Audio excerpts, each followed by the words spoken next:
Greetings. This is Paul the Poke from PaulthePoke.com.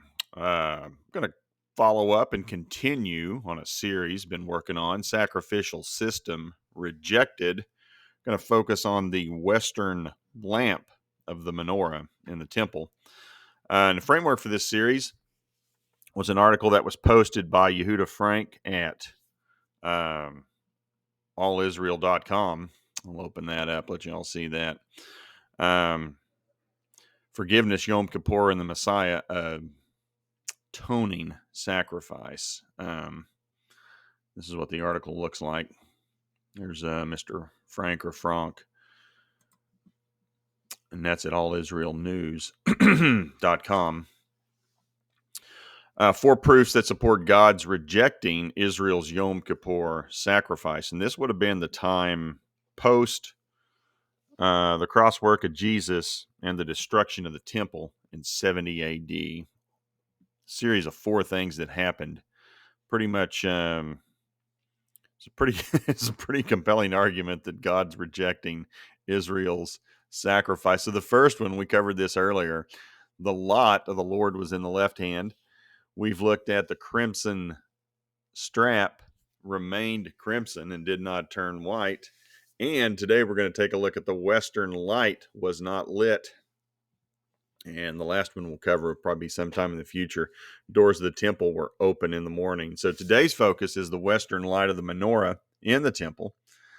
We're going to take a look at the directions for the making of the lampstand, or menorah in Hebrew, noted in Exodus 25. So we'll look at Exodus 25, verses 31 through 38. You shall make a lampstand of pure gold.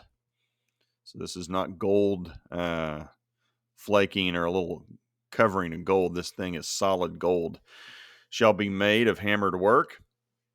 Its base, its stem, its cups, its calyxes, and its flower shall be of one piece with it. There shall be 6 branches going out of its sides, 3 branches of the lampstand on one side of it, and 3 branches of the lampstand out of the other side of it. By the way, before we get into this is actually at the menorah that's at the Temple Institute in Jerusalem. This is what they're going to use when they rebuild the temple. So, 3 cups made like almond blossoms, each with a calyx and a flower, on one branch, and 3 cups like almond blossoms, each with calyx and flower on the other branch. So for the 6 branches going out of the lampstand. And on the lampstand itself, there shall be 4 cups made like almond blossoms with their calyxes and flowers, and a calyx of one piece with under each pair of the 6 branches going out from the lampstand. Their calyxes and their branches shall be one piece with it, the whole of it, a single piece of hammered work of pure gold. So that is a molded, that was fabricated by hand. That's pretty impressive. And that's what it looks like. Now, you shall make 7 lamps for it, and the lamps shall be set up so as to give light on the space in front of it. Its tongs and their trays shall be of pure gold. So the lamps and the menorah are distinct and separate. And this is confirmed in multiple places in the Bible. The one we're going to take a look at is Zechariah 4, verse 2. What do you see? He asked. I see a solid gold lampstand. I replied, with a bowl at the top and 7 lamps on it, with 7 spouts to the lamps. So, lamps separate from the menorah. The lamps go on the menorah. Now, this is from the Temple Institute. And I know some of you guys are going to say, well, this isn't in the Bible. Why should we pay attention to it? And we'll get to that in a second. And a lot of this is tradition. I get that. I accept it. The directions on how to make the lampstand, the menorah, and the lamps, that's per the Bible.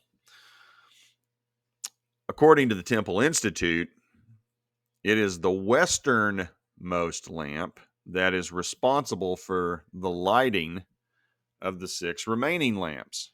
And again, this is a tradition. Tradition also holds the westernmost lamp was to remain lit during the course of the day. And I'm just picking the highlights. We'll click on this here in just a little bit, but they are practicing and they are trialing lighting the lamps on the menorah. And this happened back in 2013 on the 7th night of Hanukkah, 5774 on their Hebrew lunar calendar. Be 2013 on our Gregorian calendar. Rosh Chodesh Tevet.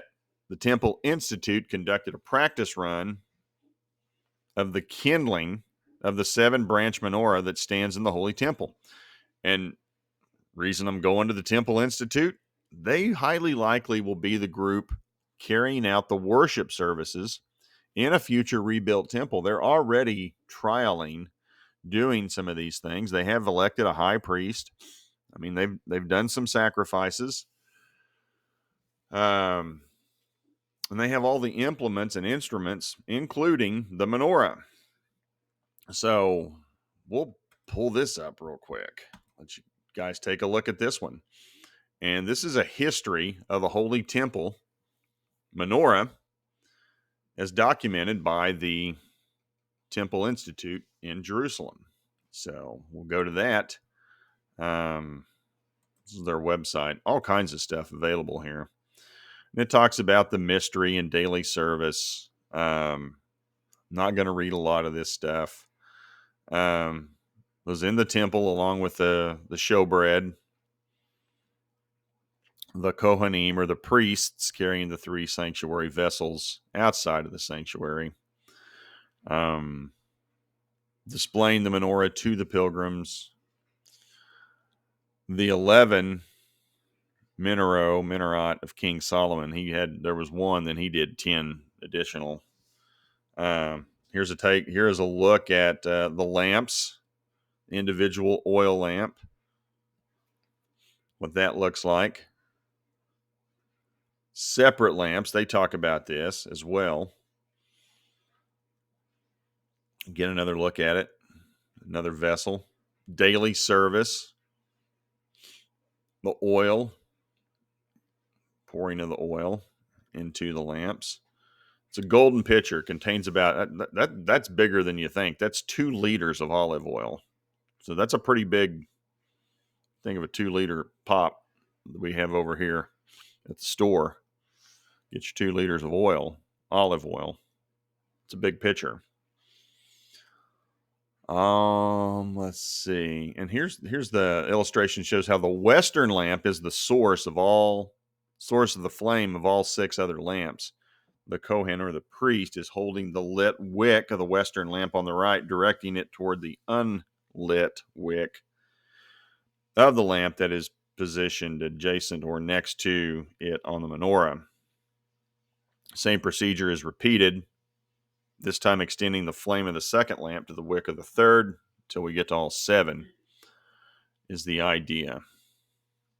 But they start with the westernmost lamp, and that's the one that's being discussed.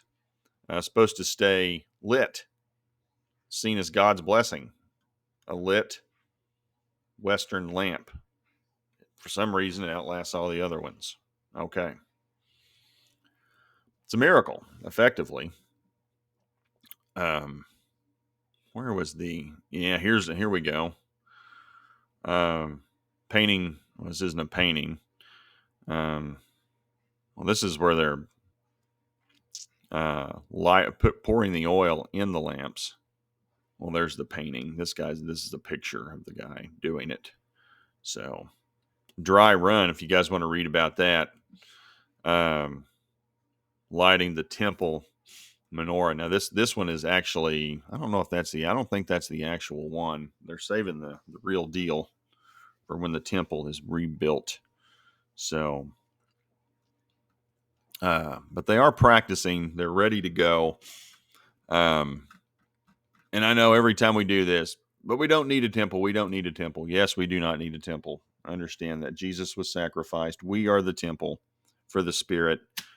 I also remind people, Jesus himself prophesied there will be a third temple, quoting Daniel, the abomination of desolation.